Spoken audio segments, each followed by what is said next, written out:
청력 보존 프로그램의 수립 시행에 관한 기술 지원 규정입니다. 기술 지원 규정은 산업안전보건 기준에 관한 규칙 등 산업법의 요구사항을 이행하는 데 참고하거나 사업장 안전보건 수준 향상에 필요한 기술적 권고 규정입니다.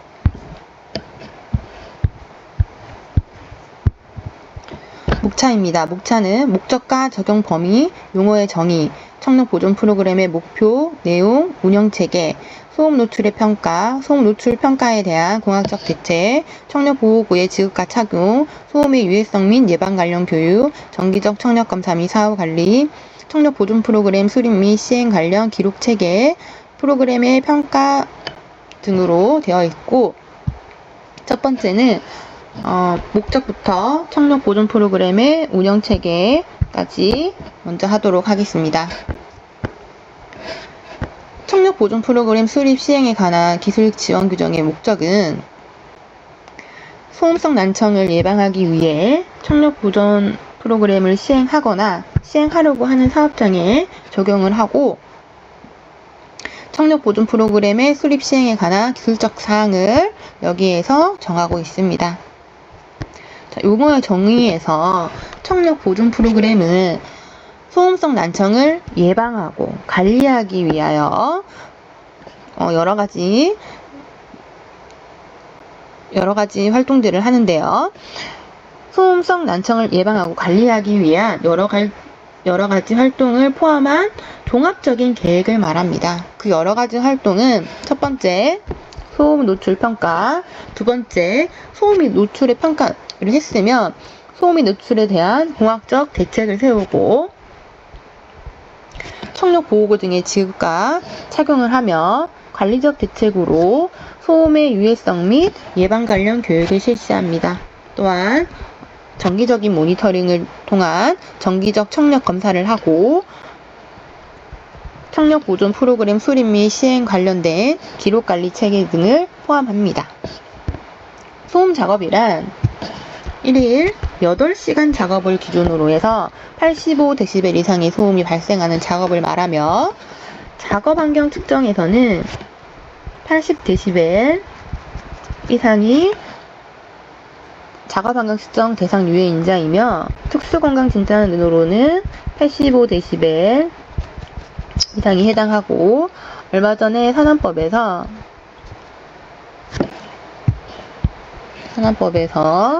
청력 보존 프로그램의 시행 대상이 90dB에서 85dB로 변경되었습니다. 여기서 연소금이란 소음 발생 간격이 1초 미만을 유지하면서 계속적으로 발생되는 소음을 말하고, 충격 소음이란 1초 이상의 간격을 유지하면서 최대 음압이 120dB 이상의 소음을 말합니다. 청력 보호구란 청력을 보호하기 위해 사용하는 기마개와 기덮개를 말합니다.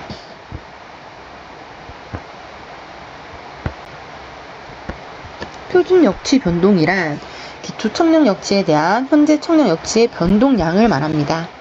기초 청력 검사와 비교해서 추적 검사 기간에 어느 한쪽 귀에서 2000, 3000, 4000Hz의 평균 청력 역치가 10dB 이상 변화가 있는 경우를 말합니다. 연령 보정이란 작업에 기인한 소음성 난청의 연령에 대한 기여분을 제외하기 위한 방법으로서 연령 보정표를 통해서 연령 증가에 대한 청력 상승의 변동량 수치를 적용하는 것을 말합니다. 청력 보존 프로그램의 궁극적인 목표는 작업 환경 측정과 특수건강진단 등의 청력 손실을 방지하기 위한 활동을 보다 확장해서 적극적인 소음성 난청 예방과 청력 보호를 목표로 하며, 근로자 청력을 보호함으로써 의료 보상 비용의 절감, 근로일수의 손실 방지 및 필요한 인적 자원의 확보를 목표로 하고 있습니다.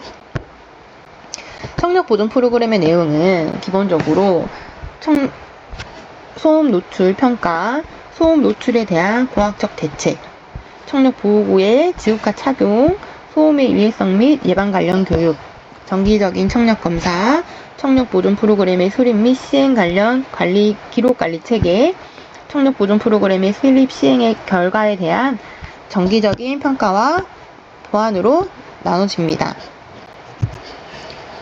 자, 먼저 소음 노출 평가와 청력 검사를 했을 때 우리가 소음 현장에서 소음 작업이나 강렬한 소음 작업, 충격 소음, 청력 손실이 있다라고 했을 때는 문제점을 파악하면 되고, 없으면은 바로 보호구 착용 필요성을 검토를 하면 되고, 그것도 없다라고 하면 종결을 하면 되고요. 만약에 보호구 소음이나 강렬한 소음 같은 이런 소음 작업이 들어가진 않지만 보호구 착용이 필요하다고 생각이 되면은 보호구를 지급, 착용, 유의성 교육을 실시하고 프로그램을 평가하고 주기적으로 다시 소음 노출을 평가하면 되고, 현장에서 소음 작업이라든지 강렬한 소음 작업, 충격 소음 작업이나 청력 손실이 있다고 했을 때는 문제점을 파악했을 때 공학적 대책이 가능하거나 관리적 대책이 가능한지를 파악을 하고, 첫 번째 공학적 대책이 가능했을 때는 대책을 바로 실시를 하면 되고, 공학적 대책으로는 불가능했을 때는 관리적 대책으로 넘어가시면 되겠습니다. 이것도 불가능하다고 하면, 공학적 대책, 관리적 대책이 둘 다 불가능하면 바로 보호구 쪽으로 넘어가시면 되고, 공학적 대책과 관리적 대책이 같이 실행을 해서 대책을 실시하고, 대책 실시 후에 대책이 실시했는데도 불구하고 보호구 착용이 필요한지에 대해 검토를 하고, 필요 없다고 하면 프로그램을 종결하고, 또 보호구 착용이 필요하다면 보호구 지급 및 착용, 유해성 교육 실시, 프로그램 평가를 하고 다시 처음으로 돌아가면 됩니다. 청력 보존 프로그램의 운영 체계는 사업장, 업종, 규모 등 사업장의 특성에 따라 추진팀을 구성하면 되는데요. 추진팀은 보건관리자 또는 보건관리 담당자와 근로자 대표 등 인력으로 구성을 하고요. 프로그램 수립 시행 시는 해당 프로그램의 수립, 평가서의 작성 등 적절한 운영을 위해 보건관리자 또는 관리감독자 등의 관계자를 청력 보존 프로그램 관리자로 지정을 하면 됩니다. 청력 보존 프로그램의 시행에 따라서 해당 근로자에게 결과를 고지하고 안내하고 지도, 교육, 감독 등의 활동을 정기적으로 실시해야 합니다. 또한 시행에 필요한 외부 전문기관 또는 전문가의 지원, 자문 등의 협조체제를 구축하면 좋습니다.